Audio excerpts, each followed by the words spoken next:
beginner investor တွေအနေနဲ့အမှန်လို့ထင်ပြီးလိုက်လို့မိနေပြီမဲ့တကယ်တမ်းမှာကိုယ့်ရဲ့ရင်းနှီးမြှုပ်နှံငွေလေးတွေဆုံးရှုံးသွားစေတဲ့အချက်တစ်ချက်ရှိပါတယ်အဲ့ဒီအချက်လေးကိုကျွန်တော်မျှဝေပေးချင်ပါတယ်အဆုံးထိအောင်ကြည့်ရှုဖို့ရအတွက်လည်းတိုက်တွန်းချင်ပါတယ်ကျွန်တော်အဲ့ဒီအချက်ကဘာလဲဆိုလို့ချင်းအယောင်းဝယ်ခဏခဏလုပ်နေတာပါရောင်းလိုက်ဝယ်လိုက်ရောင်းလိုက်ဝယ်လိုက်ခဏခဏလုပ်နေတာပါဒီ beginner investor တော်တော်များများကကျွန်တော်တို့ဘယ်လိုတင်ကြတော့ဆိုလို့ချင်း share တွေကိုကျွန်တော်တို့ဝယ်လိုက်ရောင်းလိုက်လုပ်နေမှအလုပ်ဖြစ်မယ်လို့တင်တတ်ကြသလိုကိုယ့်ရဲ့ portfolio ကိုနေတိုင်းဝင်ကြည့်ပြီးတော့ကျွန်တော်တို့တစ်ခုခုလုပ်နေမှပတ်စံရမယ်လို့ယုံကြည်တတ်ကြပါတယ်ရောင်းဝယ်ခဏခဏလုပ်လေ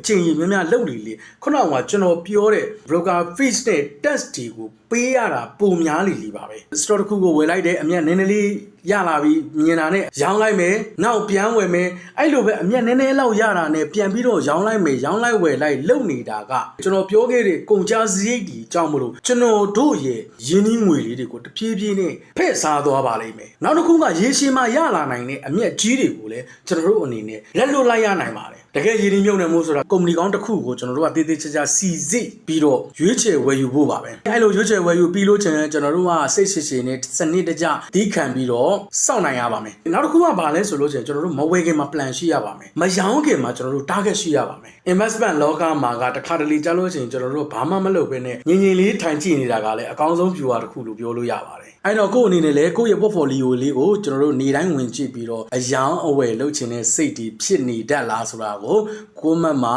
ဆွေးနွေးပေးခဲ့ပါဦးအဆုံးထိအောင်ကြည့်ရှုပေးခဲ့ကြတဲ့အတွက်လည်းအားလုံးကိုကျေးဇူးအများကြီးတင်ပါတယ်မင်္ဂလာရှိသောနေ့ရက်လေးဖြစ်ပိုင်ဆိုင်ရပါစေ